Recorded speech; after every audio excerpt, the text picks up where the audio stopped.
नमः सिद्धेभ्यः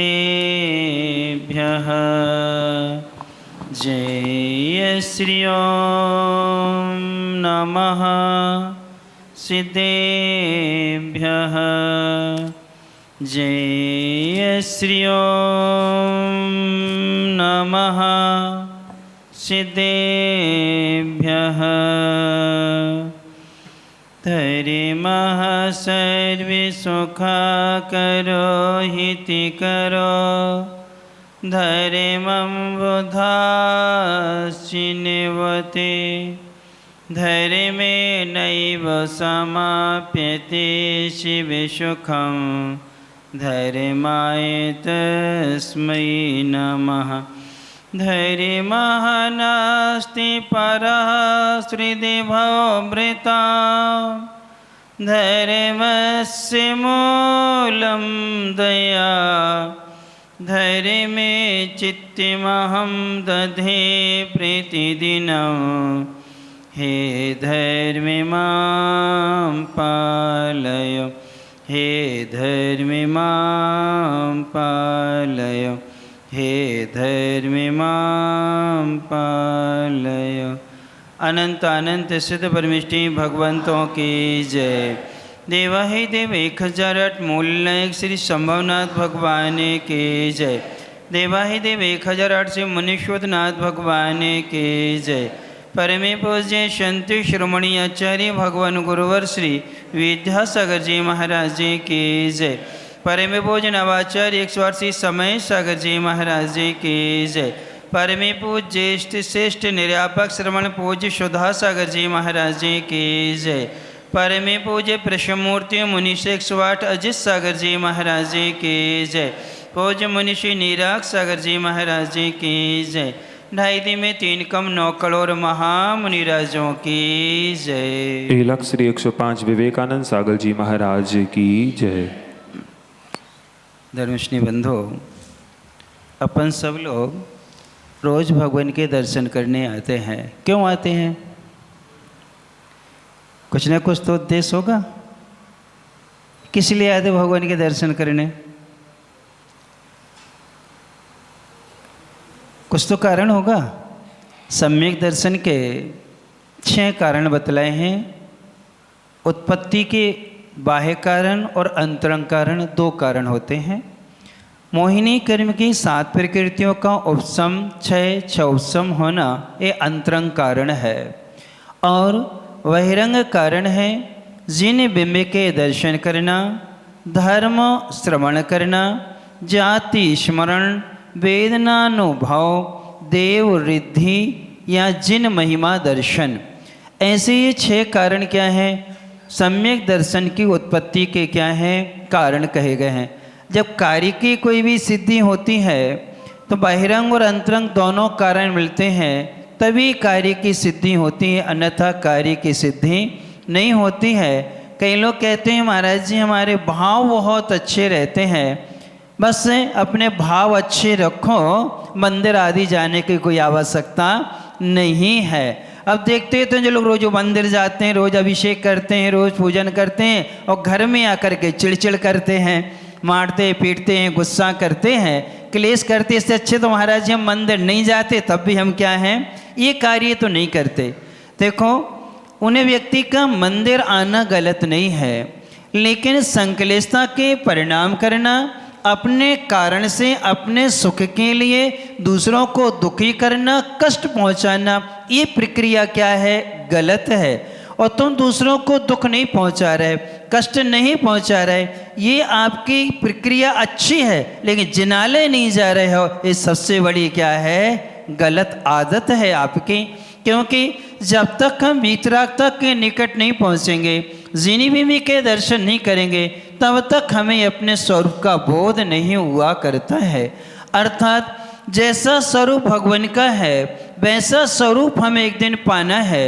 अर्थात उन जैसे बनने की प्रक्रिया है तो हम उनका ही क्या करना पड़ेगा, अवलंबन लेना होगा। क्योंकि पूज्यपाद स्वामी ने इष्टोपदेश की प्रथम कारिका मंगलाचरण है। मंगलाचरण के बाद उसकी टीका पंडित आशाधर जी ने की है। उसमें उन्होंने एक पंक्ति दी हुई है, यो यद गुणार्थी तद गुणवंतः बंधमाना दृष्टा। जो जिन गुणों को चाहता है उन गुणवानों की वंदना करता हुआ देखा जाता है। यानी जो व्यक्ति जिन गुणों को चाहता है, जिसको जैसे गुण चाहिए या जो वस्तु जिसको चाहिए होती है, वही व्यक्ति उनके पास में क्या है, चला जाता है और कैसे भी करके वह वस्तु उनसे क्या कर लेता है, ले लेता है। आपको औषधि चाहिए तो आपको मेडिकल स्टोर पे मिलेगी। कहाँ मिलेगी? कपड़े की दुकान में मिल जाएगी क्या? नहीं मिल पाएगी।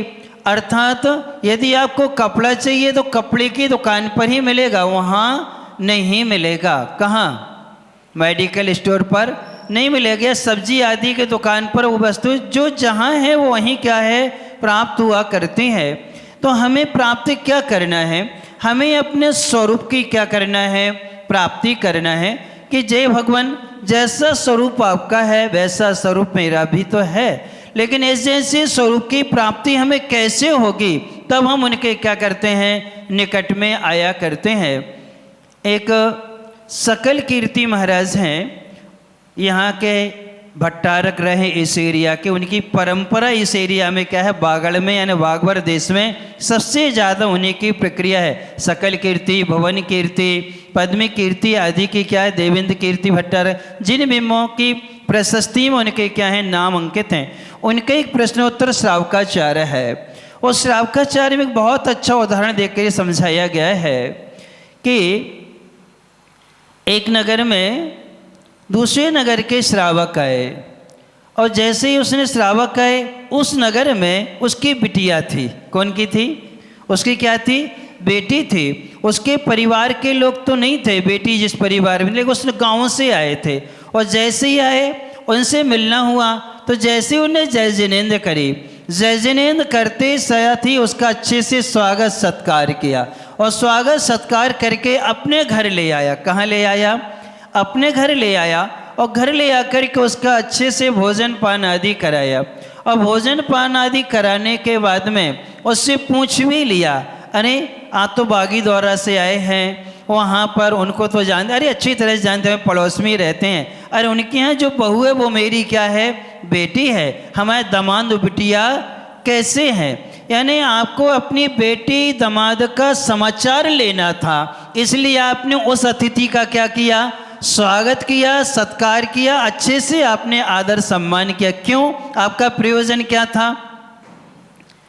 क्या था प्रयोजन? कि हमें उनके क्या करना है, जानकारी लेना है।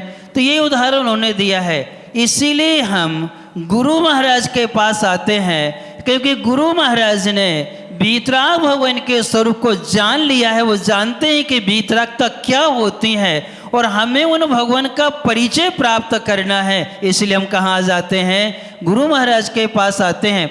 इसलिए हम जिन बिंब के दर्शन करते हैं ताकि हमें अपने स्वरूप का क्या हो सके, बोध हो सके।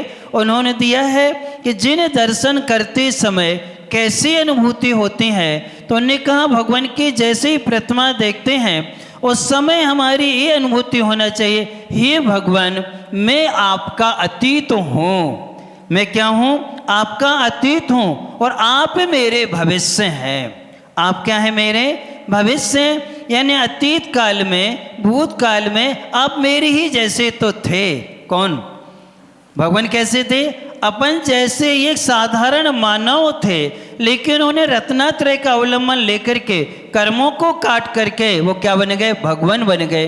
तो ये भगवान आप मेरे क्या हैं? भविष्य हैं। यानी भविष्य में मुझे आप जैसा क्या है, बनना है। इस भावना से कितने लोग दर्शन करते हैं? अपन जब जाते हैं भगवान के पास में, क्या आपने सोचा, कभी ये विचार किया है क्या? अभी यहाँ जितने लोग बैठे हैं, हमें लगता सेठ जी को भी मालूम नहीं होगा, यहाँ के सेठों को, कि हमारे जिनालय में कुल कितनी प्रतिमाएं हैं, धातु की प्रतिमाएं कितनी हैं, पाषाण की प्रतिमाएं कितनी हैं, कौन कौन से भगवान की कितनी कितनी प्रतिमाएं हैं। अच्छा किनको मालूम है? रोज अभिषेक करने वाले, पूजन करने वाले या महिलाएं वगैरह, किसको मालूम है?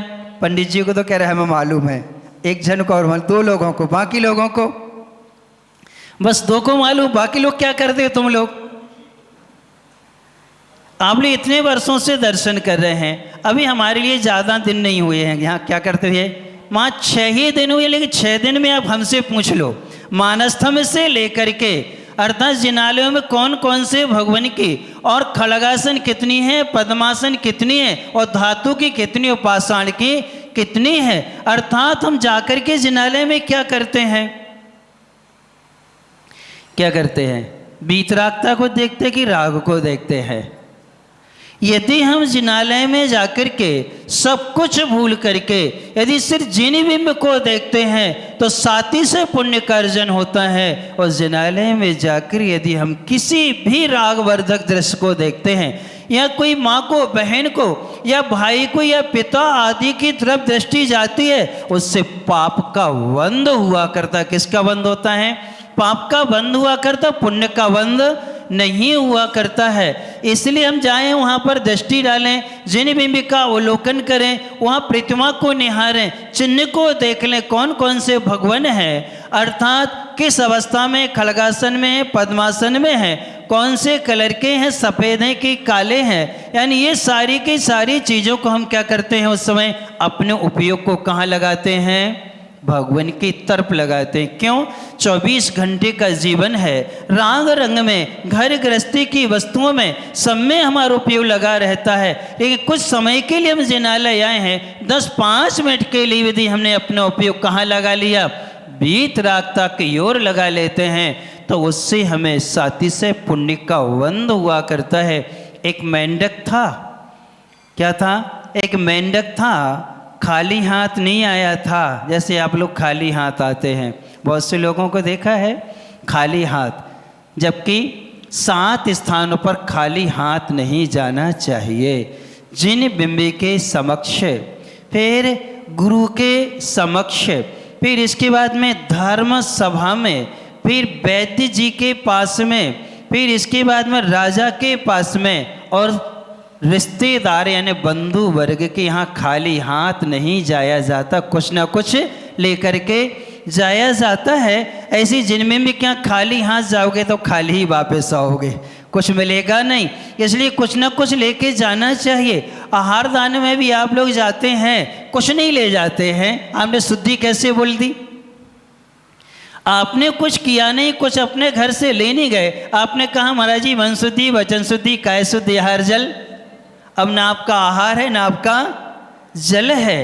अरे कम से कम ये मौका मिल रहा है तो हमें अपने घर से कोई ना कोई द्रव्य, कोई ना कोई वस्तु अपने घर से लेकर के क्या है जाना चाहिए। तभी तो शुद्धि बोलने के क्या है अधिकारी। आपने कहा महाराज जी इनका आहार जल शुद्ध है, तो तुम्हें कैसे पता कि इनका शुद्ध है। आपने क्या किया, झूठ बोला। तो पुण्य ना लेकर के हम पाप का ही क्या करते हैं, संचय करते हैं। इसलिए घर से ही द्रव्य लेके आना चाहिए। दाएं हाथ में द्रव्य हो और हमारा हाथ भर में नाभि से ऊपर हो। अर्थात जब द्रव्य लेके आते हैं तो एक मुद्रा होती है, लोग देख के समझ जाते हैं कि श्रावक कहाँ जा रहा है, जिनालय की ओर जा रहा है। वो मेंढक था, खाली हाथ नहीं गया, मुख में पंखुड़ी दबा करके एक लक्ष्य था कि हम जैसे भी पहुँचें भगवान के दर्शन करेंगे, ये चढ़ा कर के अपने जीवन को सफल करेंगे। बड़े प्रमोदित मन से जा रहा था। रास्ते में उसने नहीं मालूम कैसे क्या हुआ, और राजा जी शरणिक जी के हाथी के पैर से क्या था वो कुचल गया और शरणिक जी नहीं पहुंच पाए। इसके पहले वो कहाँ पहुंच गया, समोसन में पहुंच गया। क्या बन करके, देव बन करके। उसके मुकुट में मेंढक का चिन्ह था। शरणिक जी बाद में पहुंची, स्तुति करी, और वो देव इनको देख रहा था। किनको, शरणिक जी को देख रहा था। शरणिक जी ने वहीं प्रश्न कर लिया तो उनकी वाणी में आ गया, भगवान की वाणी में, कि देखो तुम जिनालय की ओर दोनों जा रहे थे, लेकिन तुम्हारी असावधानी थी, तुमने रास्ता देख करके नहीं गए, इसलिए घटना घटी। लेकिन ये प्रसन्न चित्त से, उत्साह भाव से भगवान के दर्शन करने के लिए जा रहा था। इसलिए ये क्या था, क्या बन गया, देव बन गया। यानी कितनी एकाग्रता, कितनी तन्मयता, कितने एकाग्रता के लक्ष्य से जाना चाहिए। और हम जब देखते हैं, आप लोग जब मंदिर आते हैं, हमें तो ऐसा लगता है जैसे कहीं महिलाएं बुलौआ में जा रही हों या पुरुष वर्ग कहीं कहाँ जा रहे हों, कोई संगोष्ठी में जा रहे हों, अर्थात कहीं मार्केट आदि मंडी आदि में जा रहे हैं। ऐसी चर्चाएं, ऐसी बातें ऐसे समूह में अपनाते हैं, जबकि ना तो ज़मीन में देख पाते ज़मीन में क्या पड़ा है क्या नहीं पड़ा है। अरे 4 हाथ ज़मीन देखते हुए दाहिने हाथ में पुंज हो, इस दृष्टि से अपन जिनालय आते हैं। आते ही साथ में पैर धोते हैं, और पैर धोते ही साथ में जैसे हम जिनालय में दहरी के अंदर जाते हैं, इतनी जाति में 1 लाख उपवास का फल मिलता है। कितने का? 1 लखा गमन करे। गमन करने जिनालय को जाते दहरी तक पहुंचने में 1 लाख उपवास का क्या है फल मिलता है। जैसे हमारे मुख से निकलता है ओम जय जय जय, नि सही नि सही नि सही, ये 3 शब्द निकलते हैं, उसी समय हमारा अर्थ पर दृष्टि जाती। ओम, ओम का अर्थ क्या होता है? व्याकरण शास्त्र में 11 अर्थ ओम के बतलाए हैं। यहाँ प्रसंग में ओम पंच परमेष्टि का वाचक भी है, 3 लोक का वाची है, भगवान की वाणी का भी वाची हुआ करता है, अर्थात रत्नत्रय का भी क्या है प्रतीक हुआ करता है। खाली अर्थ में भी आता है, स्वीकृति अर्थ में भी आता है, ऐसे 11 अर्थों में है। यहाँ 3 लोक अर्थ लिया जाता है। क्या लिया जाता है? अधोलोक का, ऊर्ध्वलोक का, ऊ मध्य लोक का माँ, तीनों को मिला दो क्या बन गया? ओम बन गया। ये ओम शब्द है, ओम बोलते तीनों लोक हमारे जीवन में आते हैं, दृष्टि में आ जाते हैं, मन में आ जाते हैं। और जैसे मुख से निकला जय जय जय, जय का अर्थ क्या होता है? 3 अर्थ अपने यहाँ पर ग्रंथों में बतलाए हैं। कर्मराति शत्रुन जयति ति जयः, कर्मरूपी शत्रुओं को जिन्होंने जीत लिया है सो उनकी जय। 25 कसायान जयति ति जयः, 25 कसाइयों को जिन्होंने जीत लिया है सो जय। 27 इंद्रिय विषयान जयति ति जया, 27 इंद्रिय के विषयों को जिन्होंने जीत लिया है उनकी जय। ये आत्म परीक्षा नाम का ग्रंथ है, उसमें विद्यानंद जी ने टीका में दिया हुआ है कि जय के 3 अर्थ हैं। कर्मरूपी शत्रुओं को जीतने वालों की जय, 25 कसाइयों को जिन्होंने जीत लिया है उनकी जय, और 27 इंद्रिय के विषयों को जिन्होंने जीत लिया है उनकी जय। तो जैसे हमारा मुख से निकला ओम जय, यानी कर्मरूपी शत्रुओं को जिन्होंने जीता है सो जय, वो है हमारे अरहंत और सिद्ध परमेष्टि। 25 कसाइयों को जिन्होंने जीत लिया है वो है हमारे आचार्य उपाध्याय और साधु। इंद्रिय विषयों को जिन्होंने जीत लिया है वो भी हमारे कौन है? आचार्य उपाध्याय और साधु। इन परिभाषाओं से 5 परमेष्टि हमारी दृष्टि में आते हैं। जैसे निकला ओम, तीनों लोकों में जिन्होंने कर्मों को जीता है उनकी जय, तीनों लोकों में जिन्होंने कसाइयों को जीत लिया है उनकी जय, तीनों लोकों में जिन्होंने इंद्रिय विषयों को जीत लिया है उनकी जय। और जैसे ही अर्थ लगाओगे तो आपकी दृष्टि में अरहंत सिद्ध आचार्य उपाध्याय और साधु कहाँ आ जाएंगे? आपके उपयोग में आ जाएंगे, आपकी दृष्टि में आ जाएंगे। आपका मन किस में लगा हुआ है? किस में लगा हुआ है? अरहंत और सिद्ध पंच परिमेष्टि में लगा कि नहीं? हमारा उपयोग पूरा का पूरा वीतरागता की ओर लगा है। उस समय हमारे सामने कोई भी आ जाए हमें कोई दिखाई नहीं देता है। ऐसा अर्थ लगा के आपने कब भगवान के दर्शन करे? आप बोलते तो होंगे ओम जय जय जय, बोलते तो होंगे पक्का, लेकिन अर्थ लगाया क्या? जब अर्थ नहीं लगाया तो आपको क्या फीलिंग हुई? कोई फीलिंग हुई क्या? कोई अनुभूति हुई क्या? कोई अनुभूति नहीं, कोई फीलिंग नहीं होती है तो हम उससे कोई लाभ भी नहीं मिलता है। अर्थ एक छोटा सा दृष्टांत देते हैं। एक नगर में एक सेठ जी थे। उन सेठ जी का एक बेटा था, बहू थी, और उस बेटा बहू का एक छोटा सा बालक था। और सेठ सेठानी, बेटा बहू और बालक, ये कुल मिला के 5 सदस्य उस घर में थे। लेकिन धनवान थे, व्यापार बहुत अच्छा था। सेठ जी व्यापार में व्यस्त रहते थे। सेठानी जो अपनी महिलाओं के मंडल में व्यस्त रहती थी, और जो बहू थी वो किटी पार्टी में, मोबाइल में, टीवी आदि में इन सारी चीज़ों में क्या थी, कंप्यूटर में व्यस्त रहती थी। और बेटा और पिताजी दोनों वहाँ रहते थे। रोटी बनाने वाली उनके यहाँ थी, कपड़े धोने वाली उनके यहाँ थी, पोंछे लगाने वाली थी। सारी काम नौकरों से हुआ करते थे, वो कुछ करते नहीं थे, सब खाते पीते। कुछ घर ऐसे यहाँ भी है, कहाँ, तलवाड़ा में। अब उनका बेटा बीमार हो गया। जब बीमार हुआ तो बहू ने अपने पति से कहा, मुन्ना बीमार हो गया है, इसको दिखाना है, अर्थात इसकी तबीयत ठीक नहीं है। उनके एक रामू नाम का नौकर था, तो नौकर से कहा, जाओ बेटा डॉक्टर को दिखा लाओ। उसने कहा, जी मालिक। अब वो गया और डॉक्टर को दिखा के लाया। ऐसा करके उसने 4-5 दिन डॉक्टर को दिखाया, लेकिन क्या हुआ, उसका बुखार यानी तबीयत बिगड़ती गई। 5वें दिन उसका देहावसान हो गया। किसका, बालक का, क्योंकि 9 महीने का क्या था, वो बालक था।